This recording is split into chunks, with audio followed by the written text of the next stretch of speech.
Hello, my name is Alexis, and I am 29 years old. I balance my professional life between working from home and the office. My husband, Bruce, who is of the same age, shares a deep affection for his mother, Doris. However, Doris often treats me unkindly. Despite the challenges we faced, Bruce and I recently celebrated our second wedding anniversary, and I take great pride in navigating our relationship's complexities. Work has become a sanctuary for me, providing a much-needed escape and satisfaction, leading to several promotions, an achievement not commonly seen among women in my field. Currently, I am on a business trip in Europe, attending crucial meetings. During one such meeting, while my phone was on silent, it began to vibrate insistently. It was unusual, so I suspected an emergency, especially after noticing 5 missed calls from Doris. Concerned, I thought something might be amiss. I decided to step out and call her back. Just as I was about to do so, she called again. "Hello, Alexis, where are you?" she demanded, her tone laced with annoyance. I reluctantly answered, disliking her tone. "Hi, Doris, how are you? Is everything okay?" I queried. "Where are you?" she repeated, her impatience palpable. Although her demeanor was irritating, I was in the midst of an important discussion and preferred to avoid confrontation. "I'm sorry, Doris, didn't Bruce tell you? I'm in a meeting on a business trip. Can we talk later?" I responded gently. "Bruce mentioned it, but what are you doing leaving your house and husband alone? Come back home immediately," Doris demanded abruptly, as usual. Her demands were sudden and unreasonable. "I'm sorry, Doris, but I'm currently engaged in something crucial and cannot leave," I began to explain, but she interrupted. "You're so controlling even though you're just Bruce's wife. I don't care about your excuses. Come home right now." Her words were sharp, and though they stung, I had to maintain my composure for the sake of my professional responsibilities. Today was turning out to be unexpectedly pivotal. "Do you realize the significance of today?" I asked, clearly bewildered. Alla, smirking slightly, revealed, "We're celebrating my 62nd birthday today." Her tone carried a mix of triumph and expectation. This caught me off guard because I remembered her birthday was slated for later in the month. The revelation was even more surprising given that I was in the midst of a business trip. My husband and I had meticulously arranged a special dinner at an upscale restaurant to mark her milestone birthday later on. I was growing weary of Doris's continual attempts to control situations, which seemed to intensify each year, particularly when she knew I was engaged with critical work tasks. "As I've mentioned, I'm currently away on business, so I won't be able to make it back home," I explained calmly. "That's amusing," she retorted sarcastically. "I spoke to Bruce earlier, and he's taken the day off for me. All the relatives will be there. But you, Alexis, are always buried in work. You come off as so detached. How do you think that makes your husband's family feel?" Her words were designed to sting, and I knew if I engaged further, her sarcasm would only escalate. Since I was still amidst an important meeting, I had little choice but to cut the conversation short. "I'm sorry, but regardless of the situation, I can't attend your 62nd birthday celebration," I said. Doris's tone shifted drastically. She inhaled deeply, her frustration palpable. "Fine then, I won't consider you part of the family anymore.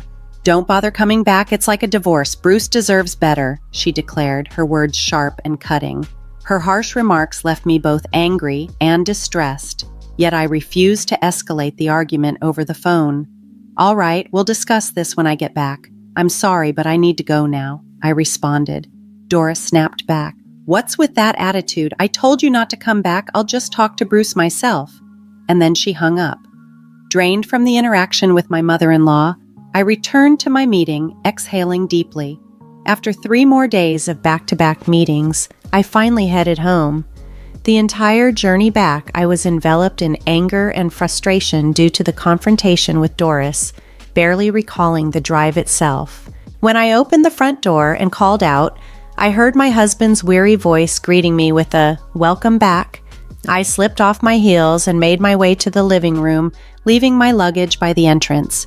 There, amidst a sea of cardboard boxes, was my husband Bruce, visibly perspiring as he sealed them with tape. "What's with all the boxes?" I inquired, my curiosity piqued. Bruce explained that the boxes were packed with my belongings. He recounted that during Doris's 62nd birthday celebration, which had taken place on the day she called me, she had announced to everyone that I had neglected her birthday and had been rude on the phone. She even told the relatives that she wanted me divorced and sent back to my parents' house because I was not a suitable match for her son. This was all too characteristic of my mother-in-law, so I pressed Bruce for more details. "And then what happened? Did your mother tell you to get a divorce and you just agreed to it?" "No, I didn't exactly agree," Bruce responded, his voice weary. "But she insisted that I pack up your stuff. I felt cornered. What was I supposed to do?" He paused his packing, looking defeated. "What do you mean you didn't argue with your mother? Does this mean you're okay with the idea of us getting a divorce?" I asked, my confusion and frustration mounting. Bruce then shared that his father, Russell, had also sided with Doris, telling him, "If Doris is upset, it'll be hard on you. Best to just do what she says." So, Bruce had reluctantly gone along with the idea of a divorce. I was stunned by how easily Bruce seemed to accept his mother's dictate. "What is wrong with your family?" I pondered aloud. "Your father is dominated by your mother, and you just blindly obey her too." It felt as if no one was standing by me. At a loss for words, Bruce finally said, "What my mother decides is final. It's only until she calms down and things settle. This divorce isn't real. I'll come for you when things are better." His eyes pleaded with me for understanding. I wished he would direct that pleading towards his mother instead. How could a grown man like Bruce be so fearful of his mother? I thought to myself, feeling a mix of disappointment and disbelief. There seemed to be no salvaging this situation. I nearly felt ashamed, questioning what I had ever seen in him. As I processed the situation, I realized that perhaps this was an unexpected chance for liberation. Staying with Bruce meant continually facing Doris's antagonism and her constant insinuations about divorce. Parting ways might actually be a stroke of good fortune. I was perfectly capable of supporting myself, and living alone wouldn't mean deprivation of any sort. With this newfound clarity, I faced Bruce and said firmly, "Let's proceed with the divorce." Subsequently, I dialed Doris's number. After several attempts, she finally answered. "Hello," Doris said. I responded softly, "As you wish, we're getting a divorce." Doris's voice was unnaturally cheerful as she replied, "Yes, please leave. Finally, you realize you're not good enough for Bruce. I'm so relieved. Don't worry, I'll find him a new wife who is obedient, pretty, and nice to her in-laws." Her words were dripping with a misplaced sense of victory as she added, "I'm sure Bruce will be just fine. I'll take care of him until he finds his next wife. You don't need to worry about that." After enduring her barrage of sarcasm, I told Doris, "Well, don't misunderstand, it's not just about you." Still buoyed by her mood, Doris retorted, "Oh, you're just a sore loser.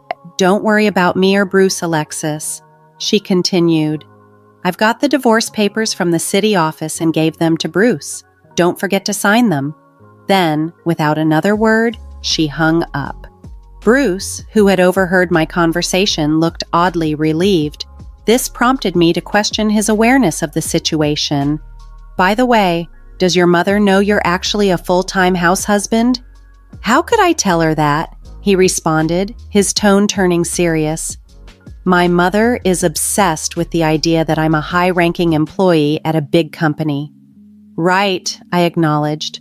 Reflecting on his behavior, I realized that Bruce had never been transparent with Doris. At home, he lounged in worn-out sweatshirts, but he switched to a suit whenever he had to meet her, pretending to be at work whenever she called. Elisa had proudly proclaimed at her birthday party that Bruce was such a devoted son, taking time off just to be there. She also boasted about his supposed status, claiming he could easily find a more obedient and attractive wife than me. This facade, maintained for the sake of appearances, was part of the bizarre dynamics that had steered our relationship toward this juncture.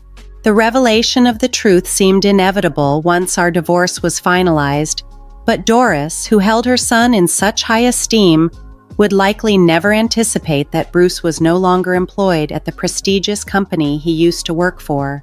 In fact, Bruce had left his job about a year ago. What Doris perceived as her elite, high-status son was now an unemployed full-time house husband.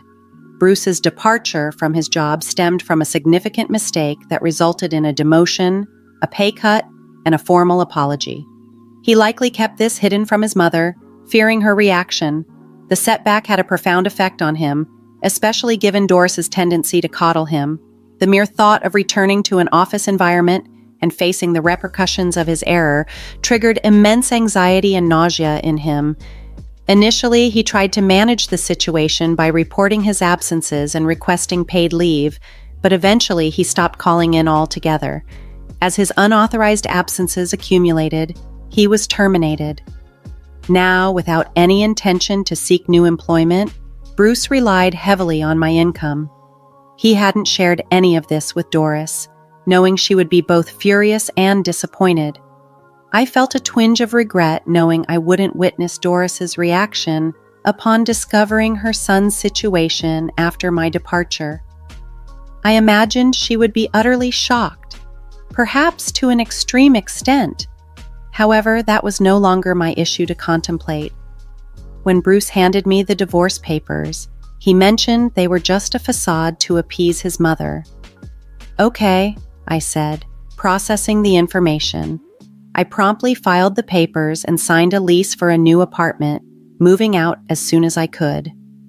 A month later, to my surprise, Doris called. Despite thinking I had severed ties for good, curiosity got the better of me, and I answered. "What do you want now? Aren't you happy to be rid of me?" I asked, my voice tinged with sarcasm. "You're still the same. Just listen to me," Doris replied, her tone unchanged as she spoke of Bruce.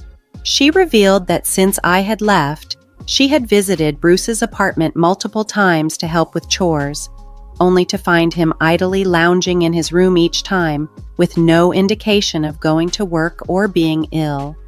Suppressing a laugh, I responded nonchalantly, "Well, Bruce is like that because he has no intention of working again."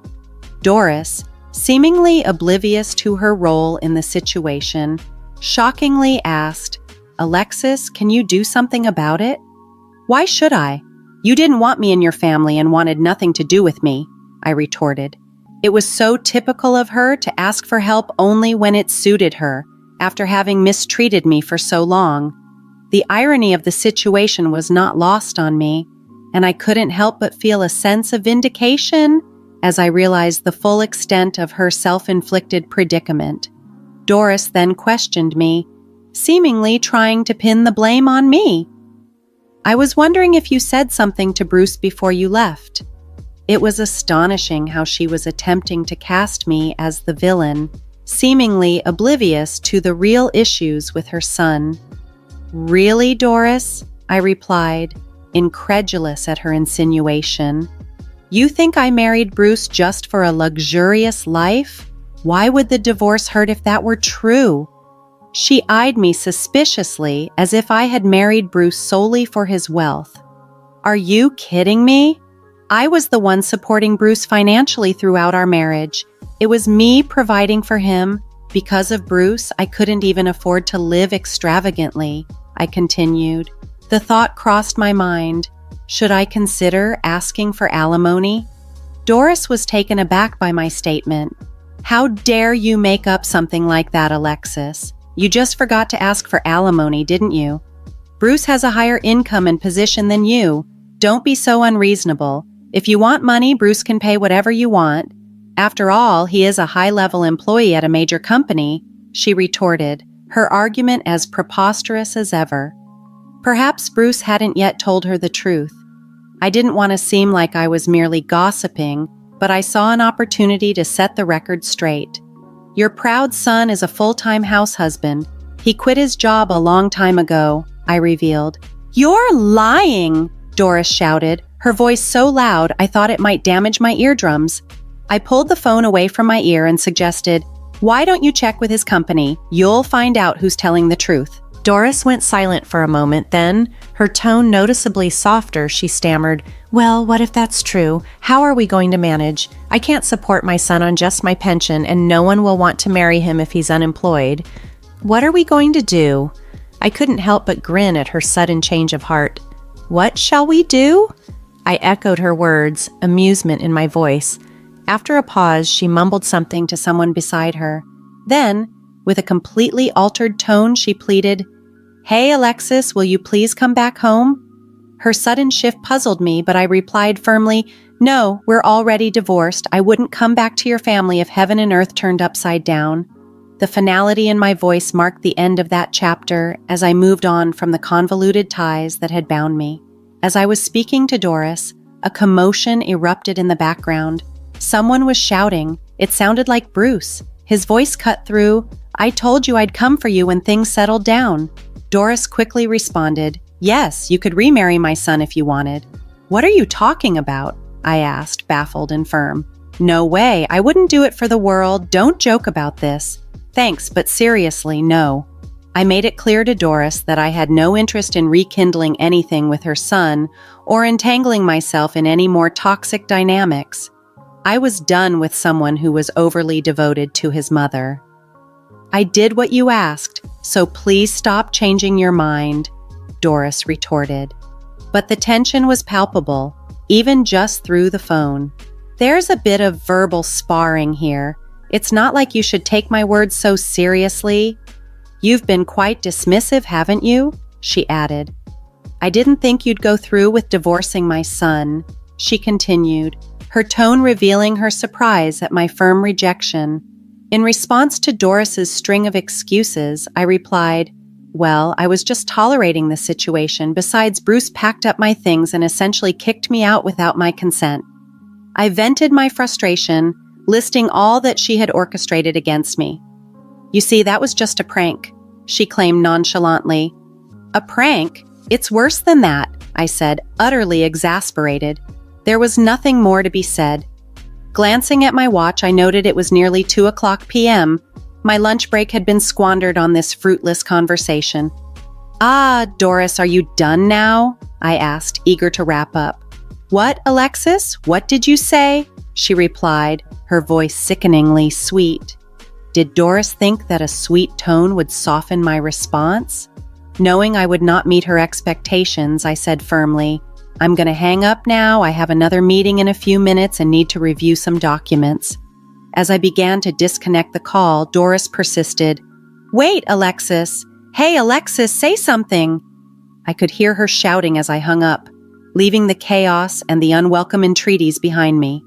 I was ready to move forward, free from the turmoil that had entangled me for too long. During the chaos of our phone call, Doris also took the opportunity to berate Bruce, chiding him for mishandling the situation and pointing out the consequences of his actions. It became evident that Doris was quick to blame everyone else for her troubles. Completely drained by her behavior, I ended the call and decided to block her number for good. Afterward, Bruce tried repeatedly to reach me. Seeing a clear path forward, I consulted my lawyer to seek alimony.